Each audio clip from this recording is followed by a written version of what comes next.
నమస్తే, welcome to Tejaswi media.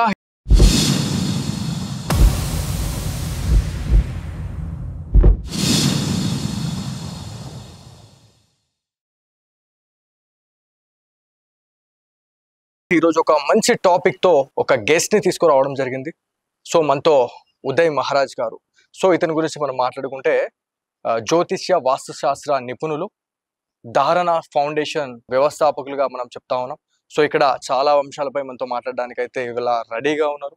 అసలు secularism అంటే ఏంటి అనే దాని గురించి డెఫినెట్లీ తెలుసుకోవాలి. ఎందుకంటే సెక్యులరిజం అనే దానికి చాలా మందికి మీనింగ్ తెలియక చాలా మంది కన్ఫ్యూజన్ లో ఉన్నారు. సో ఇదే అంశంపై మనతో మాట్లాడడానికి అయితే మనతో అయ్యగారు అయితే ఉన్నారు. వారితో మాట్లాడు. జై శ్రీరామ్ అండి.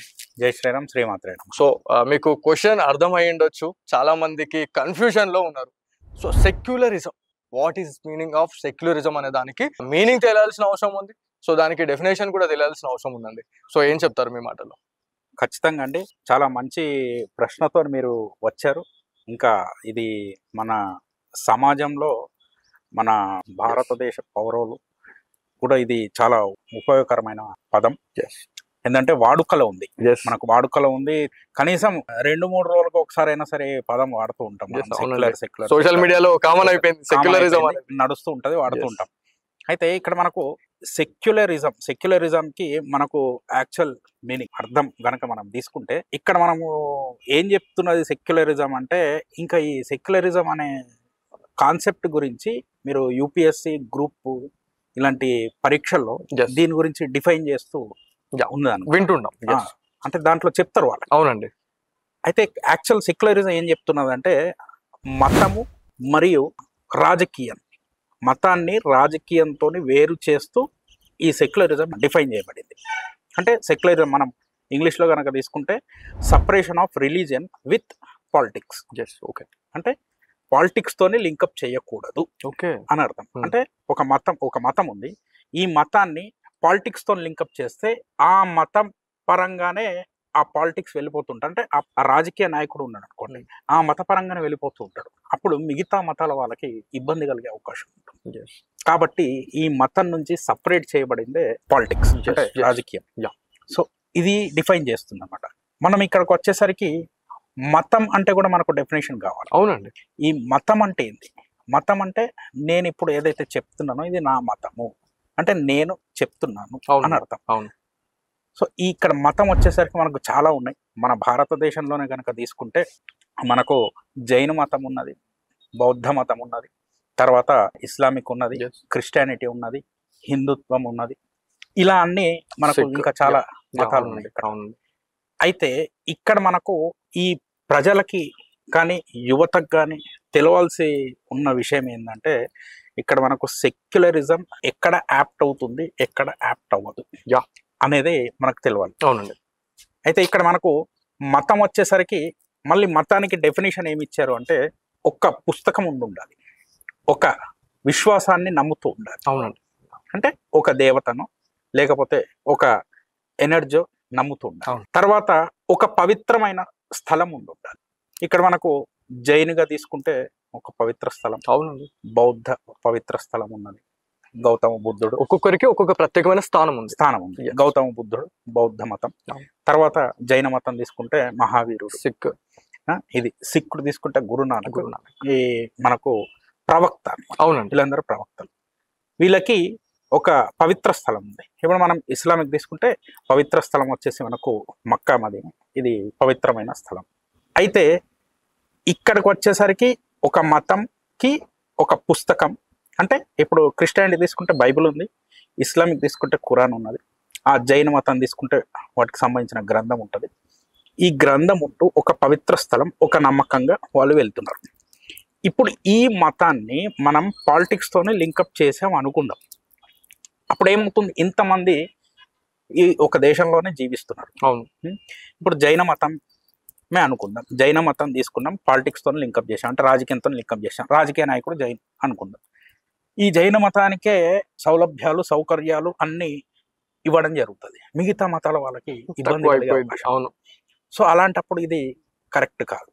సో ఇలా మనకు మతాన్ని పాలిటిక్స్తో వేరు చేసి అన్ని మతాలు సమానము.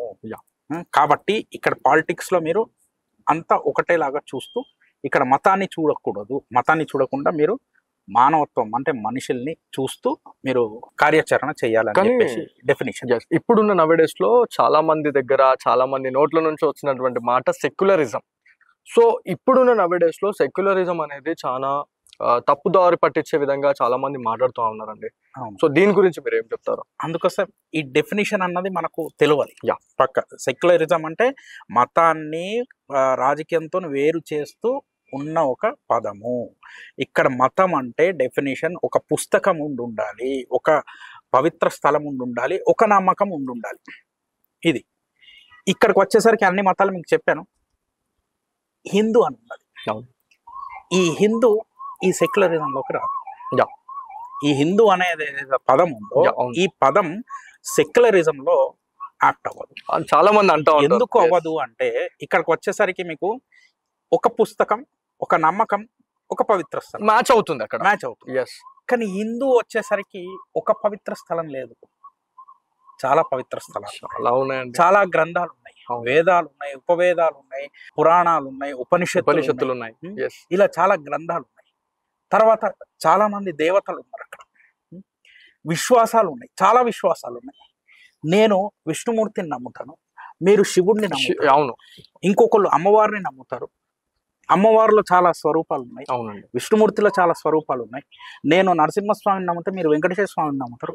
ఇలా వచ్చేసరికి ఇక్కడ హిందూ అన్నది రిలీజియన్ కాదు అని చెప్పేసి డిఫైన్ చేస్తున్నది. అవును. సో రిలీజియన్ కాదు అంటే మరి ఏంటి? హిందూ అంటే ధర్మం.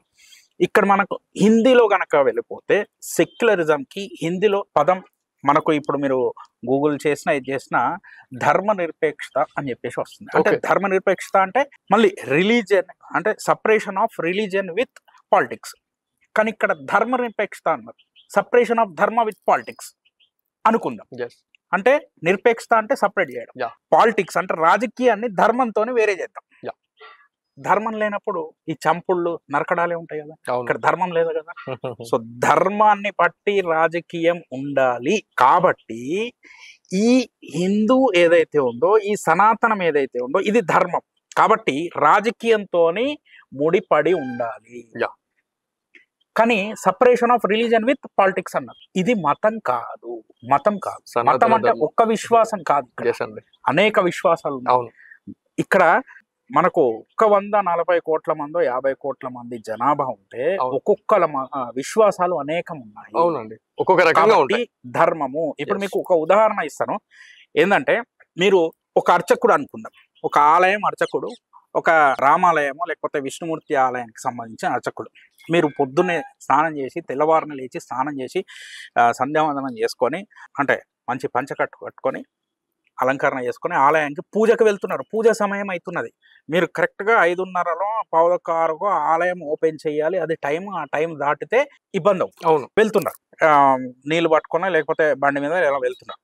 పక్కన ఒక మేక పిల్ల ఆ మోరిలోనో కాలువలోనో పడిపోయి కొట్టుకుంటుంది. మీరు వెళ్తున్నారు, మీకు కనిపించింది. ఇప్పుడు మీరు టైంకి ఆలయం తీయాలి.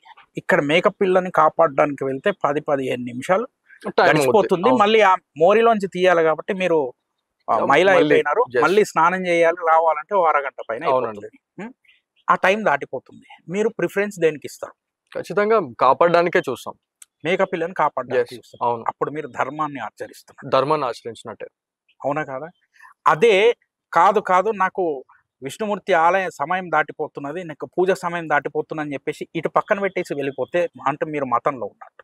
అవును, మీరు మతంలో ఉన్నట్టు. ఇదే సెక్యులరిజం యొక్క డెఫినేషన్. కాబట్టి అంటే మనకు పాలిటిక్స్ అంటే రాజకీయాన్ని ధర్మంతోనే ఆచరించాలి. కాబట్టి ఇక్కడ హిందూ మళ్ళీ సనాతనం అనేసరికి ధర్మము, ఇది మతం కాదు. మిగతావన్నీ మనకు మతాలే. నేను చెప్పినట్టు ఇదే సెక్యులరిజం యొక్క డెఫినేషన్. అంటే ఇప్పుడు నేను సెక్యులర్నా?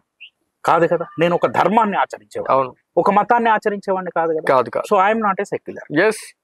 సో ఇదే డెఫినేషన్ ప్రజలకి మీ ద్వారా అందాలి. మీరు మంచి ప్రశ్నలు ఏవో తీశారు కాబట్టి మీ ద్వారా అందాలి, యువతకు కూడా అందాలి.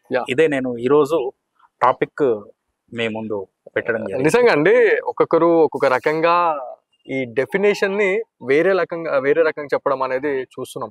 కానీ మీరు ఇక్కడ ధర్మాన్ని దాంతో పాటు మనం డైలీ నిర్వహించేటువంటి ఆచరణని కూడా మీరు ఒకటి కళ్ళ కట్టినట్టు చూపిస్తా ఉన్నారు. మీరు ఎట్లా అంటే మేకప్ పిల్ల స్టోరీ చెప్తుంటే కళ్ళ కట్టినట్టు కనిపిస్తా ఉంది. సో అదే ధర్మం. అంతే దైవం మనుష్య రూపేణ అంటారు. దైవం ఏ రూపంలోనైనా రావచ్చు. నువ్వు అక్కడ దాన్ని కాపాడితే దేవుని కాపాడినట్టే ఆ దేవుడు మళ్ళీ మనల్ని కాపాడుతాడు అన్న రకంగా చెప్పారు మీరు. అంతే కదా. ఇప్పుడు మనకు ధర్మం అనేసరికి ఏమవుతుందంటే, ధర్మం అంటే ఏంది, ఇంకొకటి పట్ల జాలి దయ చూపడం.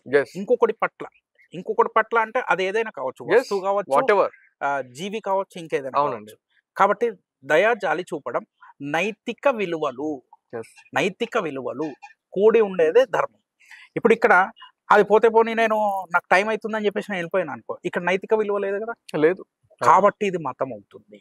ధర్మానికి మతానికి ఇంత వ్యత్యాసం ఉంటుంది. చాలా చిన్న దారమే, అవునండి, కానీ ఇంత డిఫరెన్స్ ఉంది. సరే, ఇక్కడ నవే డేస్ లో చూసుకుంటే చాలా మంది మేము సెక్యులర్స్ హిందువులమై ఉండి కూడా డెఫినేషన్ తెలియక ఈ రకంగా మేమంతా కూడా సెక్యులర్ అని చెప్తా ఉన్నారు. మరి ఇప్పటికైనా వాళ్ళంతా కళ్ళు తెరిచి మరి మనమంతా ఒక ధర్మానికి సంబంధించిన వాళ్ళం అని చెప్పేసి అనుకుంటారు అని మీరు అనుకుంటున్నారా?